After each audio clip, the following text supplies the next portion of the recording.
Baiklah. Assalamualaikum warahmatullahi wabarakatuh. Baiklah, kami dari kelompok 2, mata kuliah persamaan diferensial parsial pada hari Senin dengan kode seksi 202210300047. Di sini kami akan menyampaikan hasil proyek akhir kami yang berjudul Perhitungan range kuta orde 4 dalam penyelesaian persamaan gelombang dimensi 1 syarat batas di Rietveld.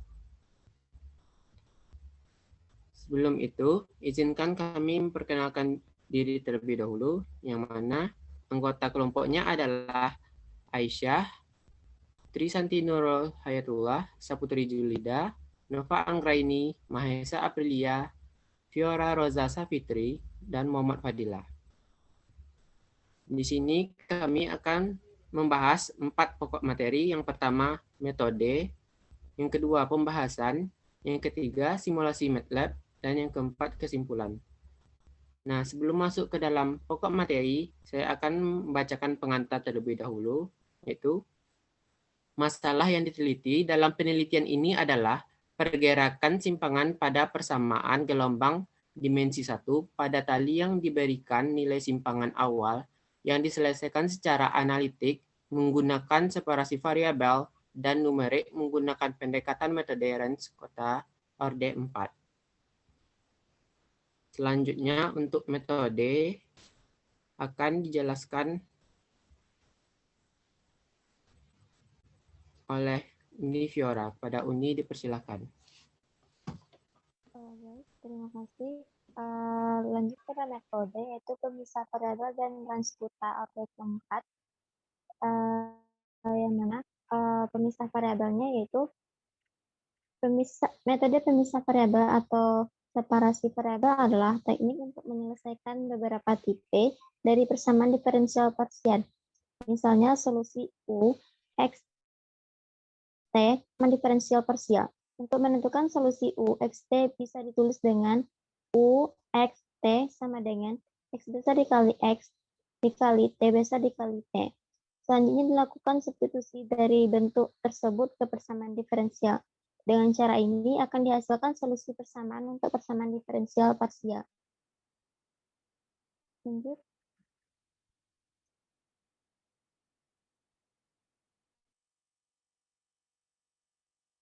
Untuk range kuta orde keempatnya yaitu metode range kuta orde keempat adalah suatu metode numerik yang digunakan untuk menyelesaikan masalah nilai awal atau masalah nilai batas pada persamaan diferensial.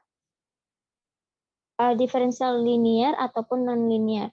Persamaan range kuta ini dapat kita lihat yaitu T1 ditambah TI ditambah 1 sama dengan TI ditambah U dikali XI TI. Untuk U, XI, TI, H disebut suatu fungsi increment yang dapat diinterpretasikan sebagai suatu fungsi slope rata-rata sepanjang interval, yang mana persamaannya yaitu U, XI, TI sama dengan 1/6 dikali K1 ditambah 2, K2 ditambah 2, K3 ditambah K4. Di sini dapat kita lihat dengan setiap nilai K besarnya adalah K1 sama dengan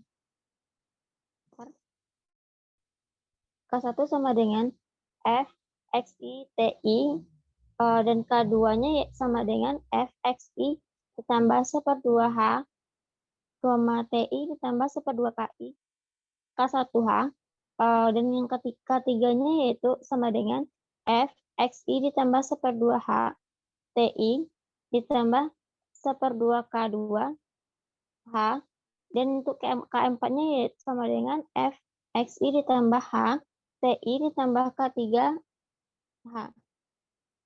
Saya kembalikan kepada moderator. Baiklah, selanjutnya bagian pembahasan akan disampaikan oleh Nova Anggraini. Kepada Uni dipersilakan. Baik, selanjutnya adalah bagian pembahasan.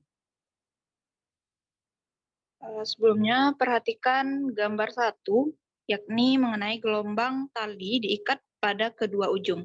Asumsikan bahwa massa jenis adalah konstan dan gaya gravitasi diabaikan. Maka, seperti yang telah terlihat pada gambar, inilah gaya yang bekerja pada sepenggal tali.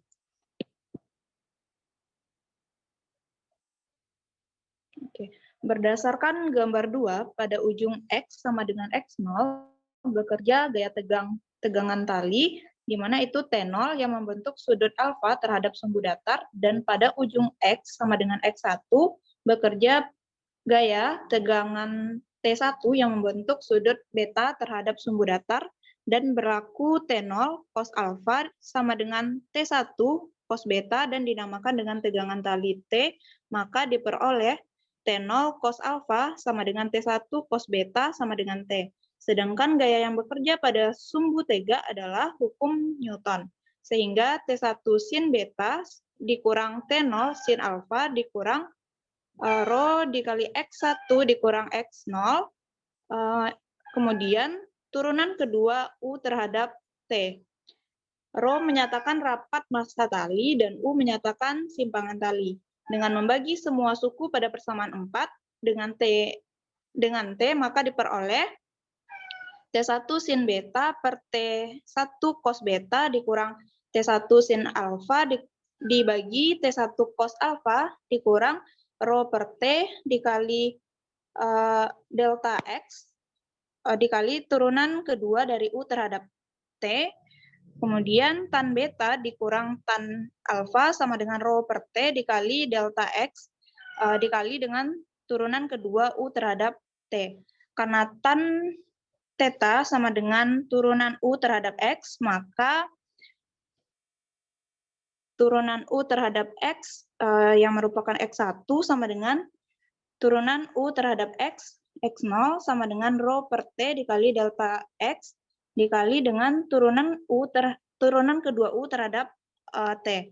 Perhatikan turunan U terhadap X yang mana ini terhadap X1 dikurang turunan U terhadap X, X0 dengan ekspansi deret Taylor diperoleh turunan U terhadap X, ini di mana X tambah delta X sama dengan turunan U terhadap X, di mana ini terhadap X ditambah turunan terhadap X dikali turunan U terhadap X, X dikali delta X ditambah delta X dibagi 2 faktorial dikali turunan kedua dari U terhadap X dikali turunan U terhadap X hingga seterusnya, ditambahkan seterusnya. Perhatikan bahwa delta X mendekati 0, turunan U terhadap X, di mana X ditambah delta X sama dengan turunan U terhadap X, di mana X ditambah turunan terhadap X dikali dengan turunan U terhadap X, dikali dengan delta X. Sehingga diperoleh turunan kedua U terhadap X sama dengan rho dikali turunan kedua dari U terhadap T dikali dengan T. Karena rho besar dari 0 dan T besar dari 0, maka dapat dibuat C kuadrat sama dengan T per rho. Maka persamaan 4.2 menjadi turunan kedua U terhadap T sama dengan C kuadrat dikali turunan kedua U terhadap X. Persamaan 6 dikenal sebagai persamaan getaran tali atau persamaan gelombang. Nah, getaran naik turun pada tali menimbulkan adanya perambatan gelombang pada tali. Nah, jenis persamaan ini adalah persamaan diferensial parsial linear orde 2 homogen. Oke, mungkin selanjutnya dikembalikan kepada moderator. Oke, baiklah. Selanjutnya untuk materi ketiga yaitu pada Uni Mahesa Aprilia. Pada Uni dipersilakan. Baiklah, terima kasih kepada moderator. Selanjutnya adalah solusi analitik untuk model persamaan. Merujuk pada persamaan 1, maka diperoleh UT, UX, UTT, dan UXX seperti pada yang tertera pada layar. Kemudian substitusi bentuk tersebut ke persamaan 1 hingga diperoleh persamaan 7. Persamaan 7 hanya mungkin jika masing-masing X dan T konstan. Yang selanjutnya akan disebut lambda, di mana lambda ini merupakan persamaan diferensial, yaitu persamaannya seperti pada persamaan 8. Selanjutnya, tentukan lambda dan XX TT tidak sama dengan 0. Agar berlaku persamaan 8, maka tinjau nilai lambda untuk masing-masing adalah lambda sama dengan 0, lambda lebih besar dari 0, dan lambda kurang dari 0. Untuk lambda sama dengan 0, maka diperoleh hasil sesuai pada gambar dengan syarat batas U 0,T sama dengan U 2V,T sama dengan 0, maka A, B sama dengan 0, dan solusi XX sama dengan 0. Kemudian untuk lambda lebih besar dari 0, maka X aksen kurang, maksudnya persamaan yang ada pada gambar, itu dengan persamaan karakteristik diperoleh A sama dengan kurang lebih P, dan solusi XX sama dengan AE pangkat PX tambah BE min PX. Dengan syarat batas U 0,T sama dengan U 2V,T sama dengan 0. Maka A, B sama dengan 0 dan solusi XX sama dengan 0. Kemudian untuk lambda lebih kecil dari 0, maka diperoleh persamaan pada layar. Dengan persamaan karakteristik diperoleh A sama dengan lebih kurang I, P, dan solusi XX sama dengan A cos PX ditambah B sin PX. Dengan syarat batas U 0,T sama dengan U 2V,T sama dengan 0. Maka A sama dengan 0, B sin PL sama dengan 0, dan artinya P sama dengan NV per L. Maka solusi XNX sama dengan B sin NV per L X. Kemudian dari ketiga nilai lambda, pilih solusi XNX B sama dengan B sin NV per LX, dan untuk solusi TT, pilih lambda sama dengan negatif P kuadrat sama dengan negatif NV per L kuadrat, maka solusi TT adalah TNT sama dengan A cos CNV per LT ditambah dengan B sin CNV per LT. Maka solusi persamaan tersebut akan berubah menjadi UN X, T seperti pada layar. Karena persamaan bersifat linear, maka U X, T sebagai solusi dikombinasikan sehingga menghasilkan persamaan 9. Dengan batasan masalah yang ada, maka solusi khusus persamaan tersebut seperti yang tertera pada layar hanya mungkin untuk beberapa kondisi yang sudah ada pada layar. Maka solusi khusus dari persamaan 6 dengan memangkas N lebih dari atau sama dengan 2 adalah U X, T cos CT sin X.